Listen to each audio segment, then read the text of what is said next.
Hey everyone, how's it going? I just got back from BitBlock Boom. It was a really good conference. I'm just going to move that down a little bit. I think I'm going to be using my hands a lot here. So, what happened in Texas was great. We had a brilliant conference at BitBlock Boom. Gary Leland was there. Gary Leland put the conference on. Big shout out to him. Great. He really knows how to do a Bitcoin conference. We were playing poker at the end, or blackjack rather, with testnet bitcoins. He puts on a casino night at the end. Very good. I've no idea how he got testnet bitcoins. They're harder to get than real bitcoins. So, what's on my mind at the moment is covenants. Now, covenants are great. Covenants are something I was initially opposed to. You have two kinds of covenants, open-ended and closed-ended. I don't even know if that's the right terminology, but that's what I'll say. Open-ended means you can encumber UTXOs on a forward-going basis. Closed means there must be a route out of these contrived limitations you place on UTXOs, voluntarily, I might add. So my brainwave recently has been, there is nothing to fear here because we already have types of covenants anyway, depending on how you want to define it. But people can voluntarily place limitations on their UTXOs. And they do all the time. That's what multisig is, right? You're saying, I've got a Bitcoin address here, send some Bitcoins to it, but I want to make it harder to spend. So I've introduced a condition. A second signature is required when signing transactions that come from this address. That's multisig. That prevents people coming to me with, like stealing my single signature. They're not going to be able to spend from my Bitcoin address because they need that second signature, right? So what you're doing is you're adding to your security there. You're limiting the conditions on which your Bitcoin can be spent, right? It's a scary proposal on its surface, but obviously it's happened and it's fine and it doesn't create any problems apart from people that set up multisig that they don't really know what they're doing with. That's not good, but that's their own fault. Don't use it if you don't know what you're doing. You can also encumber a UTXO with lock time, right? You can say for 100 blocks, I can't spend this UTXO.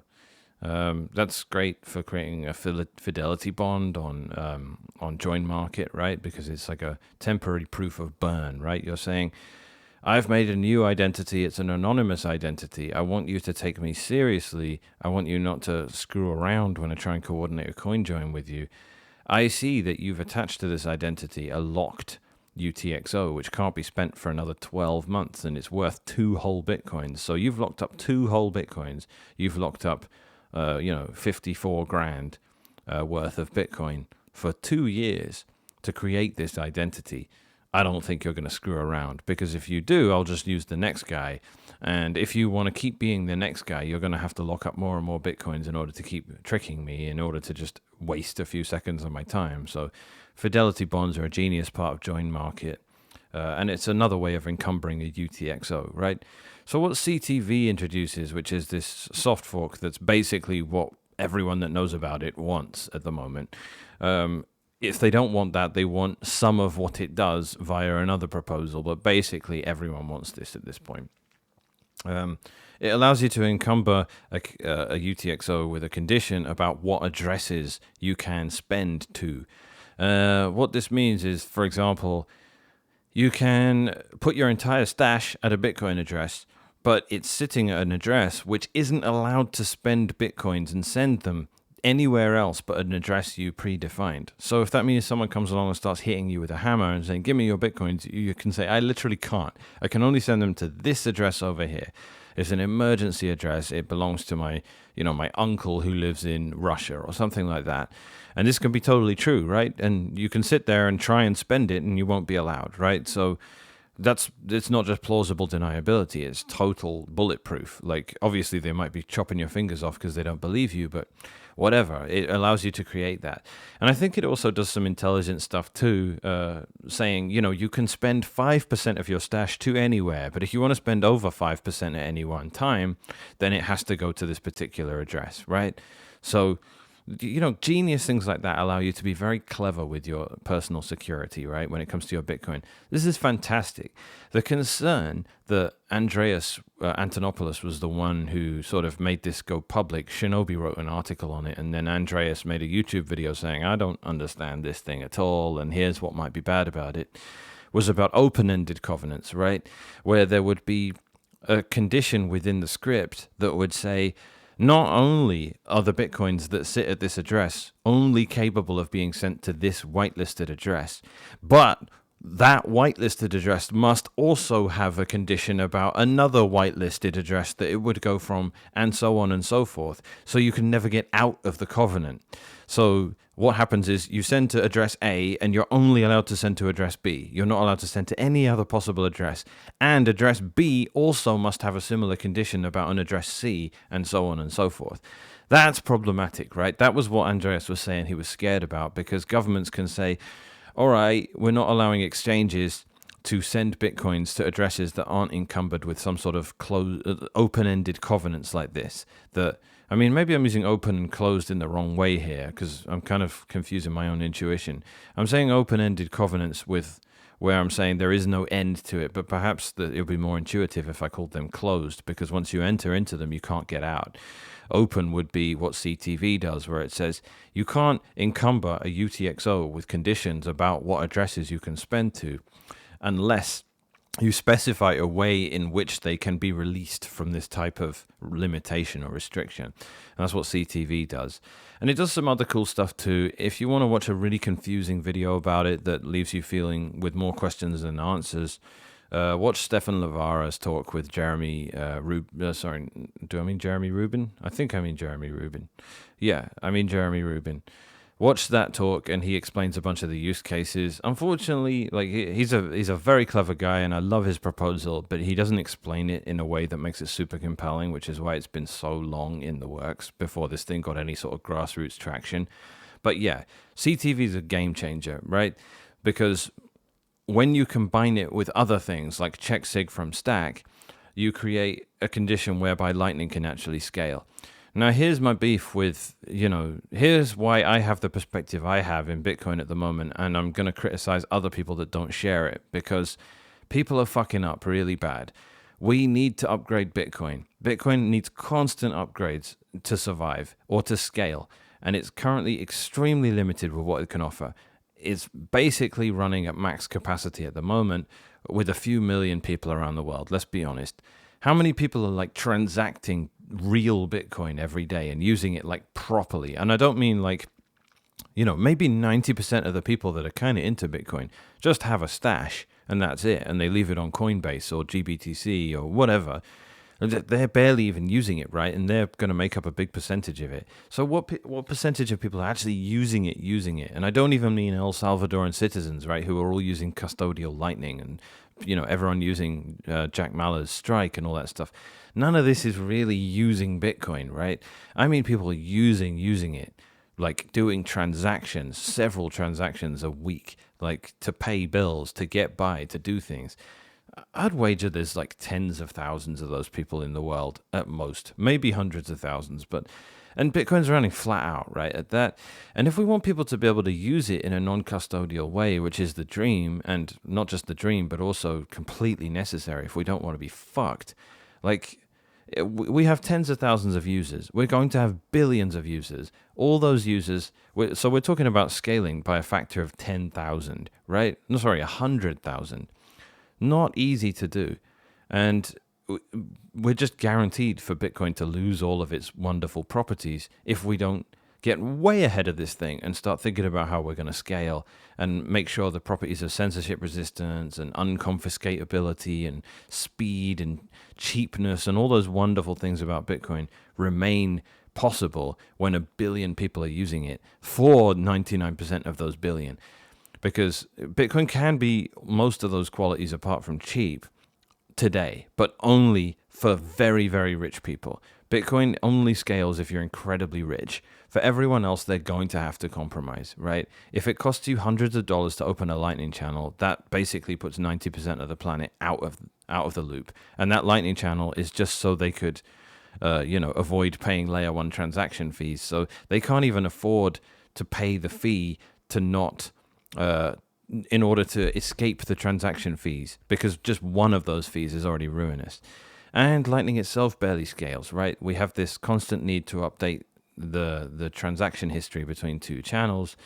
And this is what covenants help with. Like, it helps us scale Lightning layer 2 and layer 1.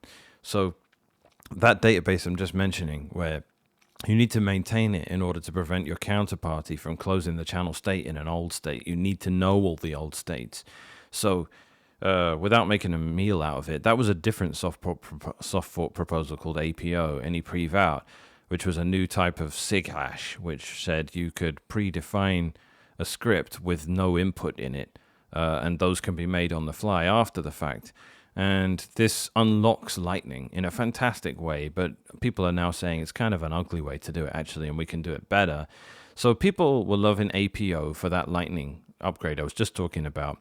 And people were loving check template verify once, we got rid of all the drama about how Jeremy Rubin made a PR with an activation mechanism in it, which everyone hates. So that kind of drew him a lot of ire, and I was really against it and was like, this is an attack on Bitcoin, and here I am saying it's a great proposal, right?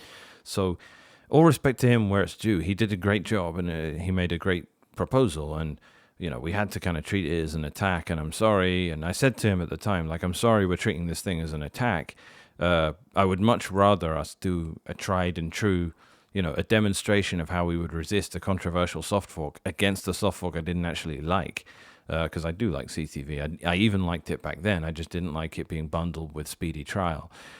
But I'm kind of all right with Speedy Trial if that's how Core have to do things. It all kind of works out. I know Luke's going to slap me in the face for this, but if I like Core saying, we're not responsible for anything, miners, and they pass it along to the miners when there's an upgrade, Speedy Trial, and the miners go, we're in control of the network now, and then the users spontaneously make a client that says, no, you're not. If you don't do what we say, we will start, throwing your blocks in the garbage can, and you'll be burning electricity for no reason, and there's 300 of us, and you're going to listen to us. And that's why I'm with SegWit. It kind of happened with Taproot. In fact, that really happened with Taproot, but it didn't get to the point where we could demonstrate that yet. Me and Luke and Shinobi did release our client before Bitcoin Core did, and we copied all the parameters we could at the time, and Bitcoin Core shat the bed and went absolutely furious at us. And to this day, I basically don't have many friends there. So anyway, that's a massive tangent, but that was Taproot, and so we could do the same thing with CTV. They can try and Speedy Trial it, and then the miners can go, we're in charge, and then the users can go, no, of course you're fucking not, and then the upgrade just happens, right? So that would be cool, and it's quite possibly what would happen. But recently someone, there was an argumentation between CTV, Jeremy Rubin's proposal, the one I've spent the most time talking about here, APO, which does that specific optimization for Lightning, where you don't need an input predefined in the script and the spending conditions of the Bitcoin address or the script hash. Blah, blah, blah. And then someone came along and was like, okay, CTV plus checksig from Stack actually can do what APO does already, and it's better. And basically, the point I want to make in this video, which is unbelievable it took me this long to get to it, is that no one has any reasonable opposition to any of these ideas yet. Most of what you'll hear is grumbling from people that just prefer one over the other, but all of them basically agree that something along these lines has to happen. It's harmless, it creates massive scaling and optimization for Bitcoin, and that is just essential, otherwise Bitcoin's totally fucked. And they've been around for long enough that there's no legitimate opposition. The opposition that there is, like I said, is either people that prefer a slightly different proposal over the one they're talking about, which is basically an endorsement, right? That's just what color car do you want, not are we going to buy a car? But there are other people with this really annoying armchair criticism saying, we just should leave Bitcoin alone. Leave it alone. And I'm saying you can't. You cannot leave Bitcoin alone. I will tell you, as a matter of fact, Bitcoin Core does not run on whatever Mac OS version 15 looks like, because that doesn't exist yet, right? We have to keep updating to actually work on modern operating systems. The old Bitcoin does not work on current operating systems. So by definition, you have to keep upgrading this thing. And that might seem a little obtuse, but there's also the hard fork upgrade that we need to do to fix the timestamp bug, right? In the year 2106. We know we're going to have to do that. And it's just kind of a naive position that people think, oh, we can't upgrade this thing. If you don't upgrade Bitcoin, it just means that everyone will use custodial solutions, and it won't really work, and it will be confiscatable, and it will be expensive, and it will be totally captured by the state. Everyone will be using third parties to do all their Bitcoining, and those third parties will be regulated by the state. Bitcoin will not be free anymore. So I don't care if we accidentally break it or do something that fucks it up. I'm never going to be told by people 10 years down the road that there was some unforeseen consequence of a soft fork that broke perfect money, because I'm going to say it was not perfect money. It was a work in progress. It was always an experiment that we had to keep improving, and we were very careful about doing. And it comes down to this. If you oppose these covenants, if you have some sort of reason that's legitimate for why they suck, all you need to do is do the work, figure out what the actual reason is, figure out the ramification or the unintended consequence, make the unknown known, tell us all, and we'll go, oh yeah, that's unacceptable. Like, we're wide open here. It's not a conspiracy to try and fuck Bitcoin up from outside. I think there is one of those going on, and I'm going to get into that in a moment. But for now, you have to actually demonstrate what's wrong with it, right? Taproot had people saying, it had one guy in the whole time it was proposed saying it's pay to public key. It's not pay to public key hash. That means it's not safe from a quantum computer. That was the only real issue anyone ever brought forward about Taproot. And fair enough. I don't leave my entire stash sitting at a Taproot address, and neither should you for the same reason. But it's kind of a false sense of security, right? Because the fact that normal Bitcoin addresses, like, the BC1Q addresses and the 3 type addresses, and even the newer 1 type legacy addresses, are all pay to script hash or pay to public key hash. And as a result, the public key is not revealed, which means the quantum computer can't turn the public key back into a private key and steal all your coins, because the public key is not known. The public key hash or the script hash or whatever is what's actually known. But that's, like I'm saying, that's a false sense of security, because when you spend from any of those addresses, the public key gets revealed immediately as you do, and then you have to wait around for your transaction to get in a blockchain, right? And in that time, a quantum guy can, take the public key and go, aha, and make a new address and pay a higher fee, and then basically have stolen all your money at that point. So Peter Wooler was the only guy that responded to that quantum guy and was like, look, that is not a real thing. We're not quantum proof. Like, that's kind of a hand wave anyway. Like, yes, Taproot addresses are more vulnerable to quantum computers, but we are vulnerable to quantum computers anyway. Like, if they exist, Bitcoin has to change. This is known. Next. So that was it. That was the opposition to Taproot, and it wasn't legitimate enough to walk away from the benefits of it. After the fact, a lot of people have been like, Taproot allowed inscriptions and ordinals and all this total shit, all this graffiti all over the blockchain. What the fuck? Stop messing around with Bitcoin. Again, not legitimate. You could have done ordinals and inscriptions with just plain old SegWit, and you could do it before that as well.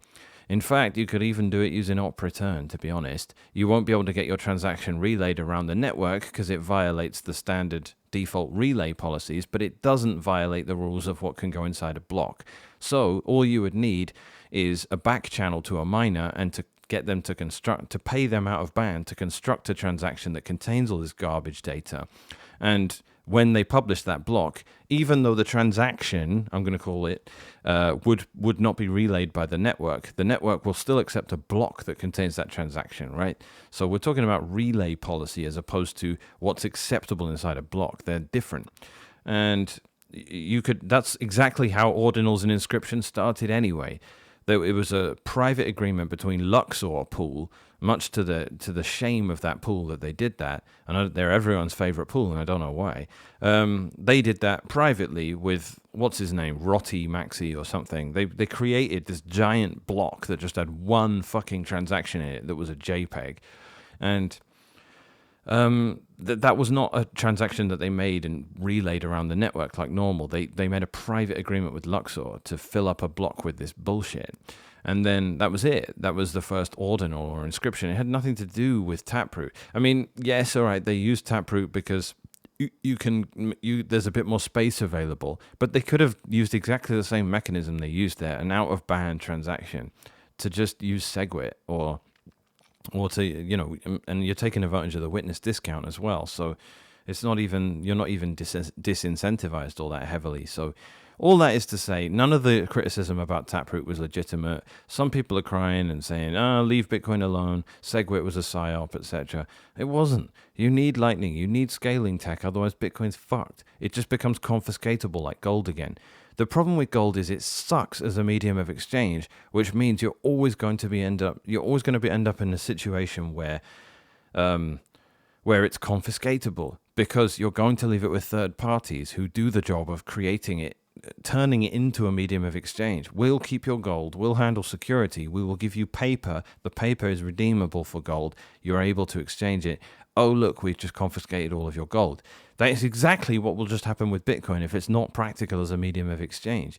So we need to do that as much as possible without compromising the decentralization of the enforcement of the rules, right? This is why I'm not Roger Ver. This is why I'm not a big blocker making that argument, because all those guys care about is medium of exchange. They don't respect any of the other properties of the network. I'm saying you're actually right about how important being a medium of exchange is, but you have to not compromise the fact that people need to be able to run nodes, because if you can't have a lot of nodes, the rules are not widely enforced enough, and then the rules become trivial to break or, to just change. So that's what the big blockers don't get, but the rest of their arguments were basically sound. So if you can't use it trivially as a medium of exchange, if you need third parties to handle the complicated stuff for it, it loses that unconfiscatable quality. Shout out to Tone Vase for coining that phrase. Unconfiscatable.com is a website he owns. It's a conference he runs. I think it's in Vegas in December. Maybe I'll go to it. If you haven't been to any of these conferences before, I suggest going to them. So I alluded to a PSYOP earlier in this video, and I think I'll get into that now. So to round up all of what I'm just saying, there's a bunch of Covenant-style proposals out there.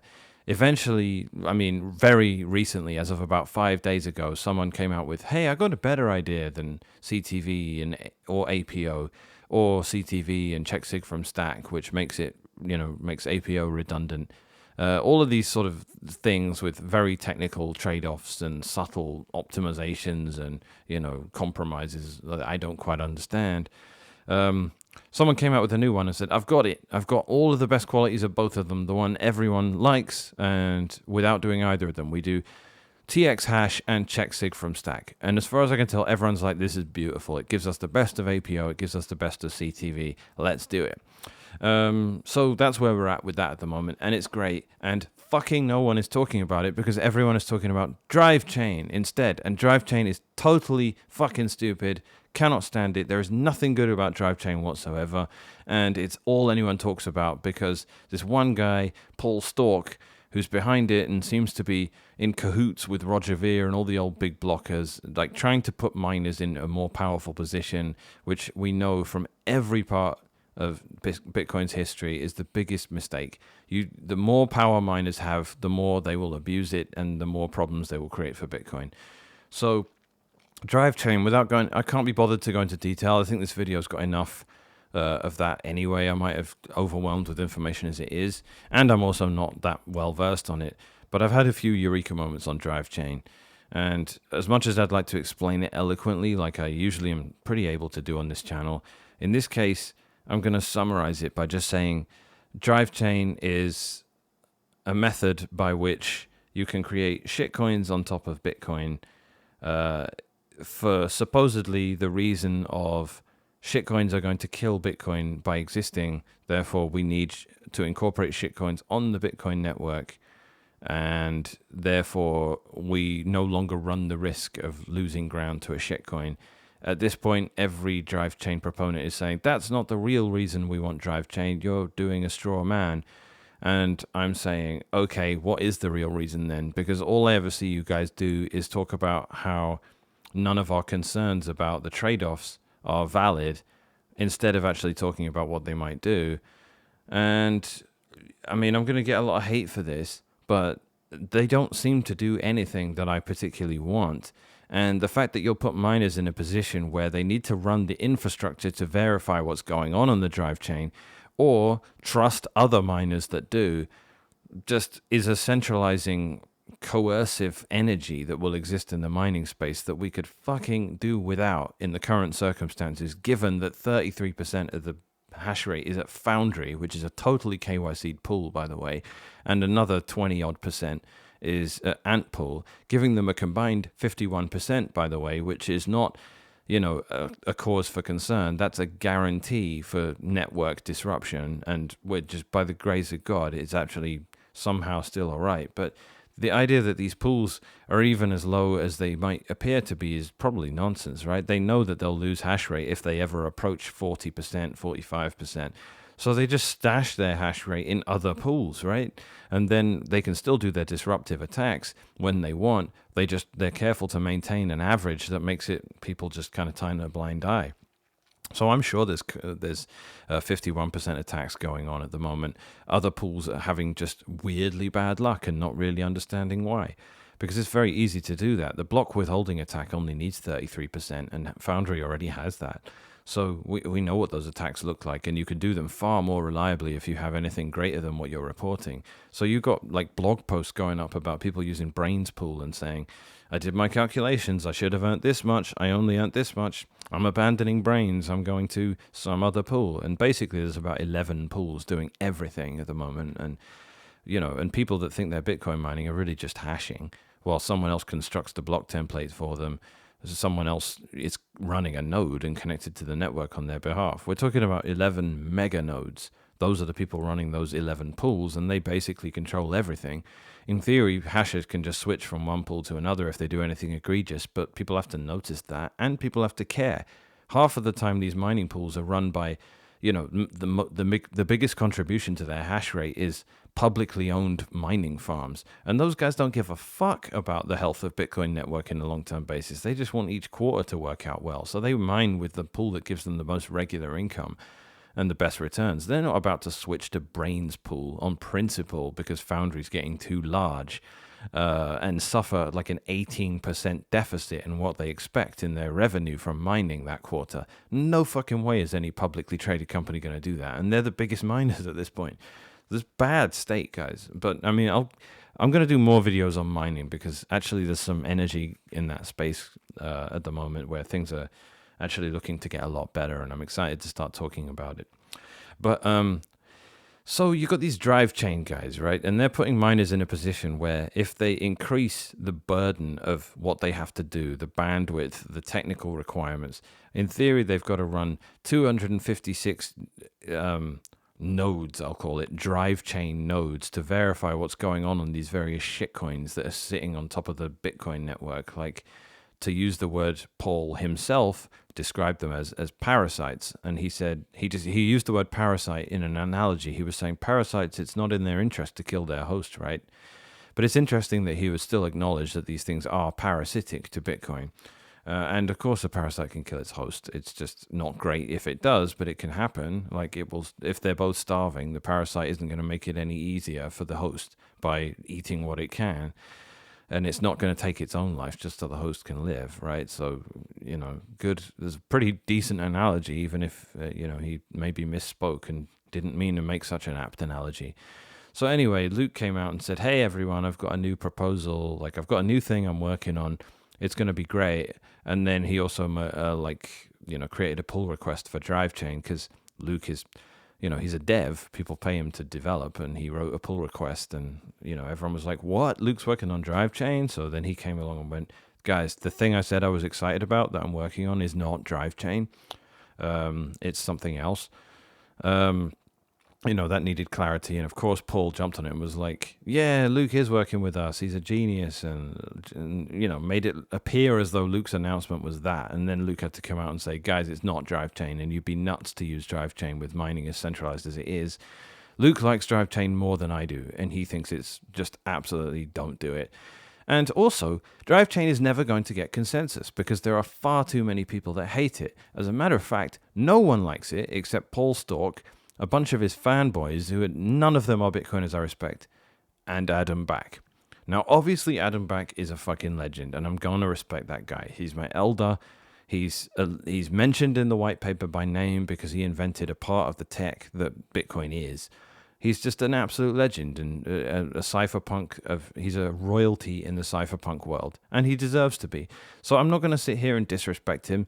He is the only person I respect that's into Drivechain, and he's wrong. I've seen his arguments for it. He doesn't seem to acknowledge the trade-offs for being what they are. He's far too academic in his thinking, which is to be expected with Adam, but I disagree with him here. I'm not going to sit here shitting on him or taking shots. I just disagree with you, mate. But every single other person into Drivechain is just talking absolute shit. I'm done arguing with these people. Like I've tried to deal with Paul Stork. I've gotten so many Twitter spats with him, and every time I end up just going, you're just lying now, mate. You're actually just straight up lying. And like go on. There's like drivechain.info or something like that, or drivechain.xyz, and it's supposed to be like an impartial analysis of like what Drivechain is, and like it says like, oh, what's some of the benefits, what are some of the downsides or potential risks, and like in this what are some of the downside or potential risks header that is supposed to be be reflective of the fact that it's a seemingly unbiased analysis of this guy's proposal. They just write literally none. There is nothing that can ever go wrong. There is no compromise to Bitcoin's game theory or the power dynamics inside the network. There is no risk to it whatsoever. In fact, it makes everything better. That's what they write in the section. What are some of the risks and downsides? This is not serious, guys. Every single person, ask Stefan Lavara, ask Shinobi, ask Alex B, ask any of these legends of Bitcoin, what are some of the risks with using Drivechain? And they'll point them out very quickly to you. You're putting miners in a position of, you're putting centralizing pressure on them. Because as it was with big pools, right? What's the problem with making it so that there's only 1 minute between each block instead of 10? It means that each massive pools have a massive advantage. Because if they mine a 3 megabyte block, and they send it to other miners who are using the Tor network to download it. It takes 5 seconds to download it, then they've got to verify it.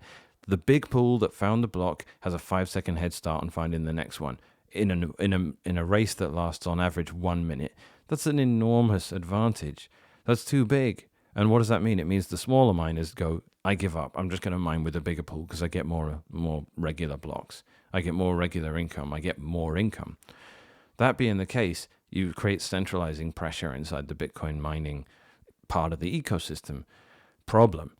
So Drivechain does a similar thing. You must run the infrastructure for these Drivechains. There's voting involved. If 90% of... I'm not even going to go into that path. Go and read Zenda, ZND Toshi. Go and read what that guy's been tweeting recently. He's done some excellent tweets on why Drivechain's fucked up. Two-way pegs, maybe, are okay, but the way Drivechain itself works just puts miners in the driving seat again. So it's no surprise you have compromised investors and people in Paul Stork's company that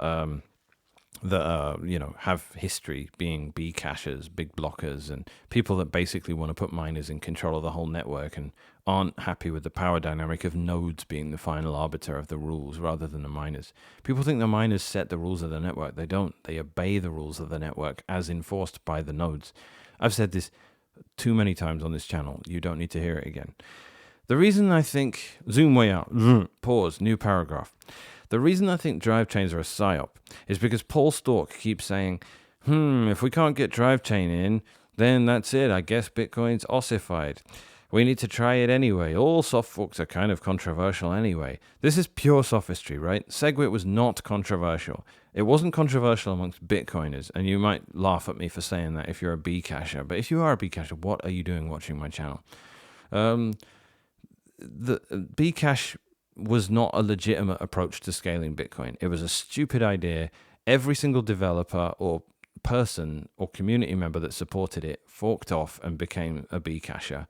And they're gone. And they deserve to be gone, and they deserve to suffer for their own inability to understand how Bitcoin can continue to exist and have any sort of semblance of what it used to be at the beginning.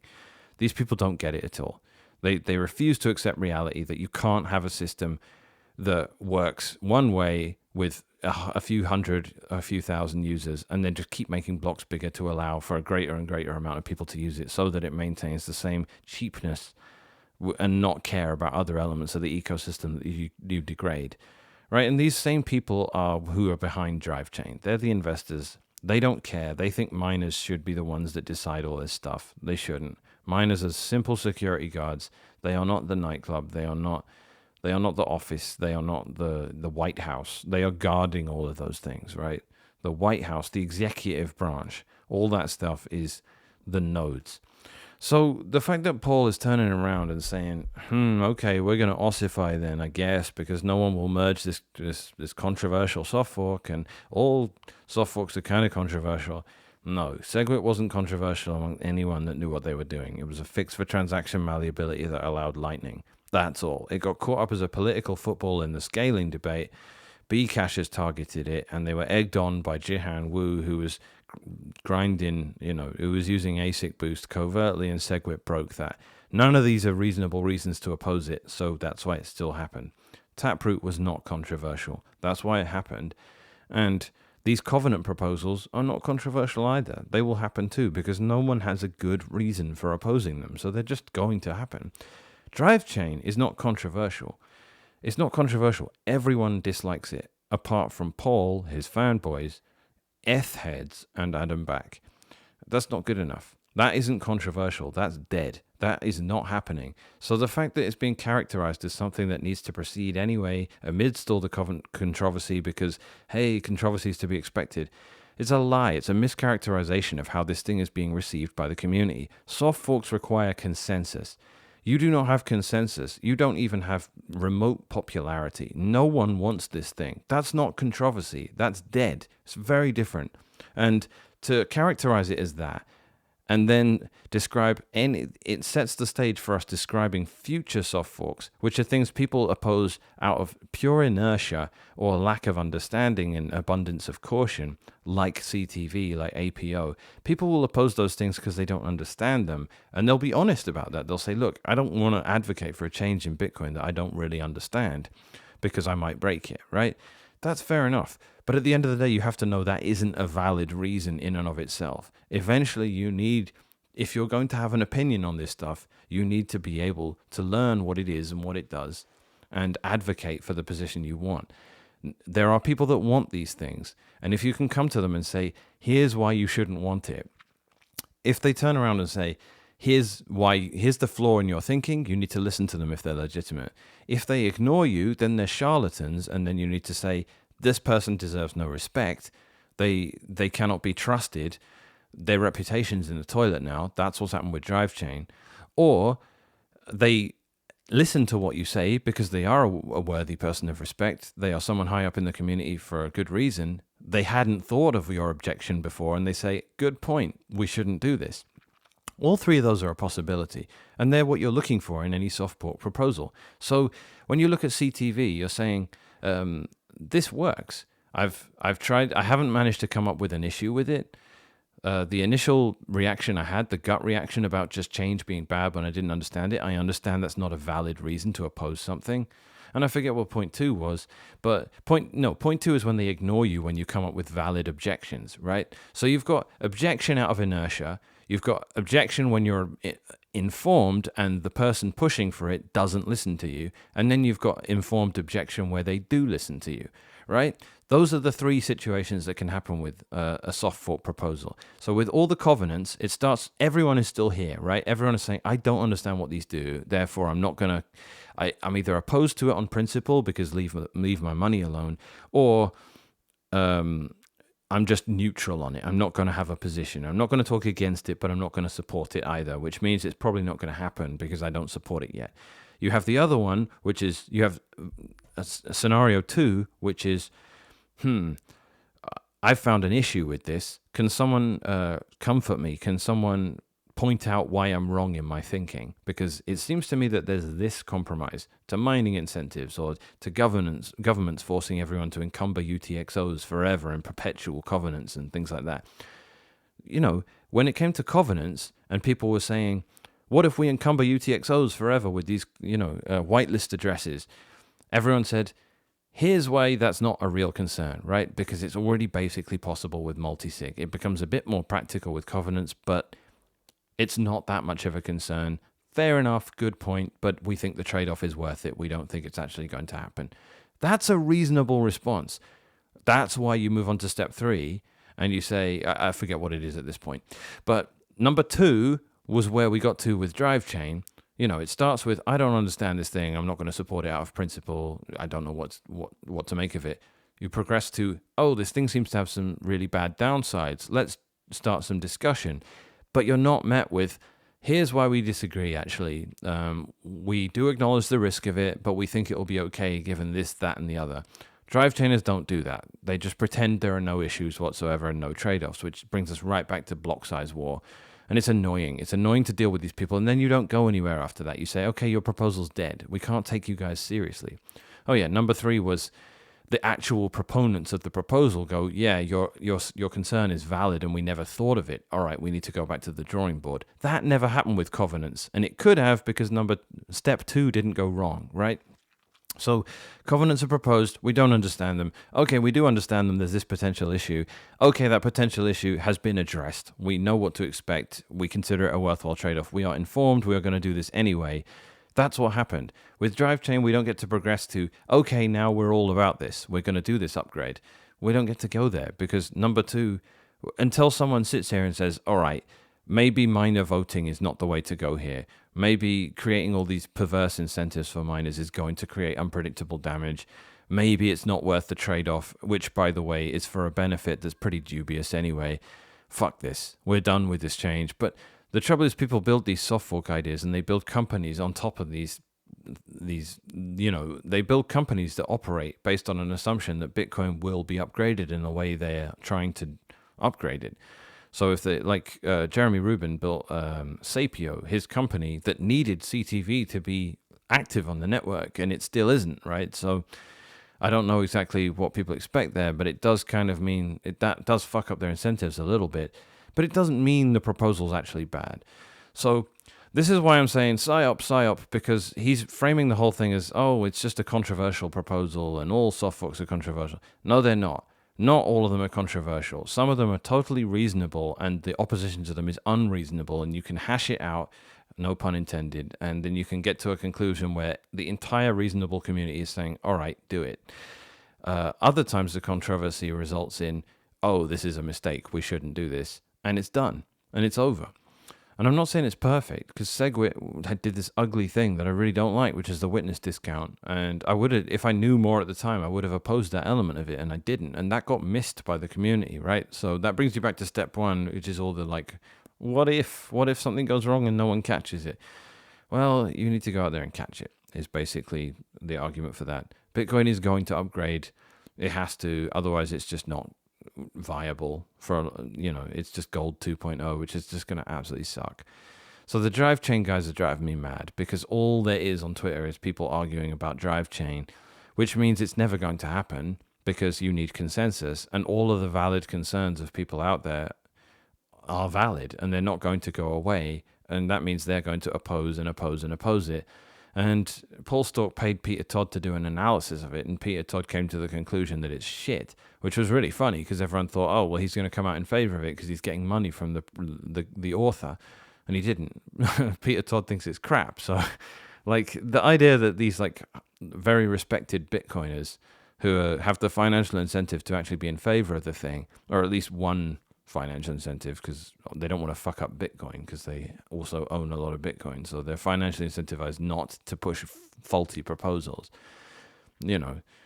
The fact that these people are all speaking out against it, I don't know any, as I said many times, I don't know a single Bitcoiner that doesn't actively oppose Drivechain apart from Adam Back. There's no way it's getting in. You need consensus, which means you need everyone to be okay with it, or at least neutral. Instead, you have nearly everyone against it. So what this means long term, and the point I've been trying to make here for hours now, it feels like, is user rejected soft fork, right?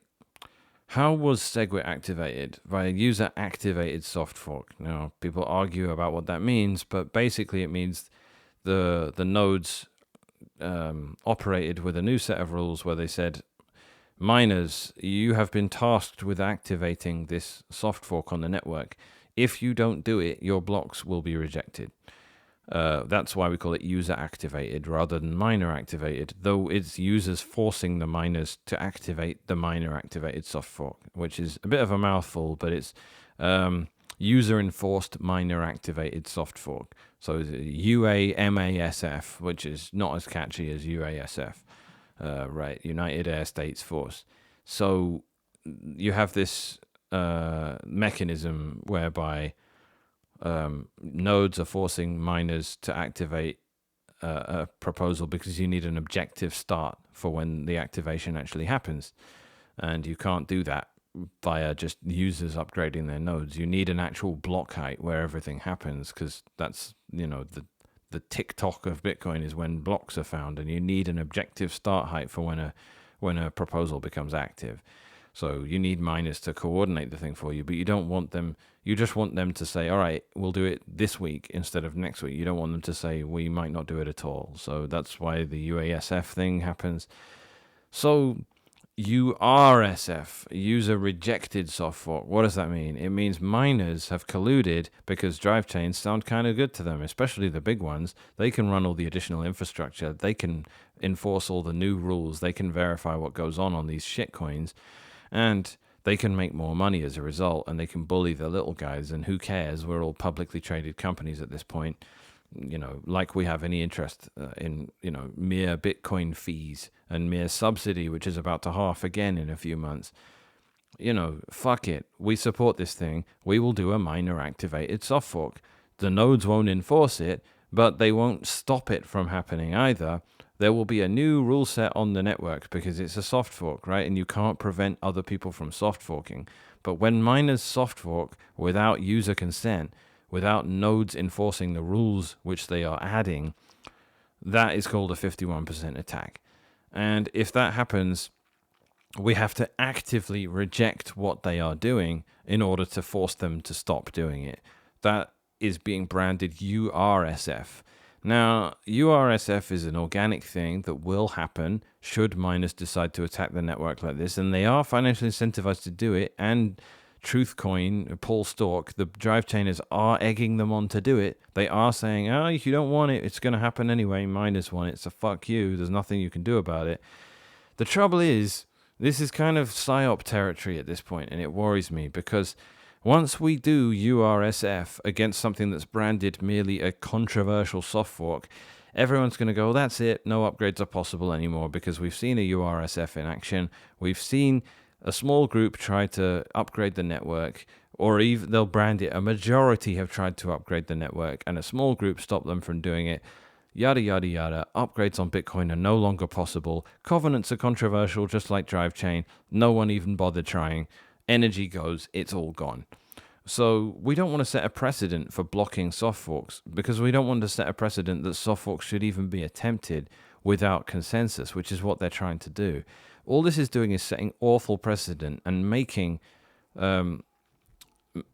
creating the conditions in which we cannot get the upgrades we actually need into Bitcoin. So this is really damaging. I don't want to run URSF. If we run URSF, yes, I want it to be against a soft fork we all hate, which is why, I had a knot in my stomach when I was telling Jeremy Rubin, like, look, you've proposed this thing before it has anything like consensus, and your proposal contains activation logic in it, a la speedy trial. You've way overstepped the bounds here, man. Like, if you launch this thing, like, we are going to have to run URSF and stop it against a proposal we actually like. That's horrible, right? So he backed off, and the whole thing came back around organically without the activation logic. And now everyone reasonable is saying CTV is great. The only thing might be that we might want to do something just similar to it rather than specifically CTV. So Drivechain is, nothing good about it whatsoever. Don't let anyone tell you otherwise. And once we've URSF it, if they try and go AWOL with the whole thing, that's it. It just becomes way harder at that point to do any covenants proposals. Firstly, it sucks up all the energy in the space. It makes everyone tired, battle fatigued, war-torn. Everyone's just going to be done. It's going to take years for us to get these covenants proposals in. as it is, let alone if we have to spend the next 2 or 3 years fighting these big block tards trying to push upgrades on us that we don't want, you know, making us all paranoid. And, you know, like the equivalent, you know, the Bitcoin network's like an immune system, right? The way the nodes work. So you're going to put everyone in cytokine shock.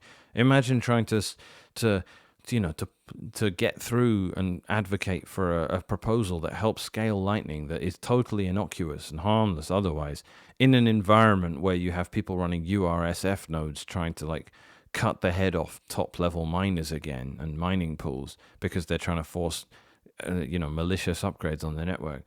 It just sounds like chaos to me, man. And everyone's going to go, you know what? Fuck this. Let's just ossify. And that's what Paul Stork is trying to define anyway. That's what he's trying to establish in his messaging about this. He's just saying, hey, look, Drivechain's just like anything else. It's just another controversial upgrade. Here's how you might do it. And we're saying that, no, it's not. It's not just a controversial upgrade. It's a completely unwarranted. No one wants this fucking thing. All right, I'm repeating myself at this point, so it's time to end the video. But my point is, stay positive and optimistic. Get as educated as you can. Help simplify your understanding and education when it comes to the covenant proposals, because everyone is hungry for knowledge about this stuff, and it's very hard stuff to understand. I'm like 10% of where I want to be when I'm explaining it on this channel. If you know better than me, please feel free to elaborate in the comments. I'll even make another video, or even if you know what you're talking about, Moon Settler, if you're watching still, feel free to come on the channel and explain this stuff. I would really happily talk to you about it. You used to watch this channel. I don't know if you still do. Yeah, educate about that. Stay positive. Stay optimistic. Address concerns. Be open. Like, if people are throwing FUD at you, respond positively. Don't get fatigued. Talk about it. Always frame things correctly. Make sure that you leave arguments resolved. Make sure that everything gets addressed in a proper contributory fashion. We're working together to upgrade Bitcoin. And these assholes that are coming in trying to coerce everyone and push stuff on us that we don't want via these awful coercive means, like miner-activated soft fork without any consensus in the wider community, all that stuff, just absolutely rip them to pieces like they deserve, and contrast it with the correct approach at all times to make sure people know what's good and what's bad. We're still small enough that we're not going to fall prey to the evils of like big scale democracy. Bitcoin is small enough that we can navigate these waters, I think, which is also why we don't want years and years of confusion, because the longer this takes, the harder it gets. Everyone sees ossification as inevitable, right? Bitcoin is never going to completely ossify, but soft fork upgrades and addition of things like consensus changes, like covenants, the longer we wait on those, the more impossible they become. So those need to happen. So we can't afford to spend years fighting Drivechainers here. We just need to get on with the covenant stuff and just be precise, like serpent tongue, when it comes to how we talk about these people. The main vehicle for all of the discussion here, sadly, is still Twitter, and Twitter is about to turn to complete shit. So I don't know what happens after that. Nostra, GitHub, I don't know where the conversation starts to happen. The mailing list is actually great still, but I mean, that's, you're reading, you're not contributing generally there, because you have to be, I've only written like one message on the mailing list ever, because then I really do start to feel like I'm well out of my depth when I'm talking to these kinds of heavyweights. Anyway, I will leave the video there. If I can leave you on a positive note, it's covenants are great, and you know, all the opposition to them is dwindling away as people become more and more educated about it. And hopefully we'll get some solutions, and you know, we can start to create things like Arc and Scale Lightning and other layer 2 solutions, and hopefully we'll have a myriad of them, to the point where when there are 1 billion Bitcoin users, there's enough out there that people can maintain you know, self-custody in a way that's affordable, with trade-offs that are acceptable, and they don't violate all of the, you know, the principles of, you know, all the cypherpunk principles. Thanks a lot for watching. Have a good night.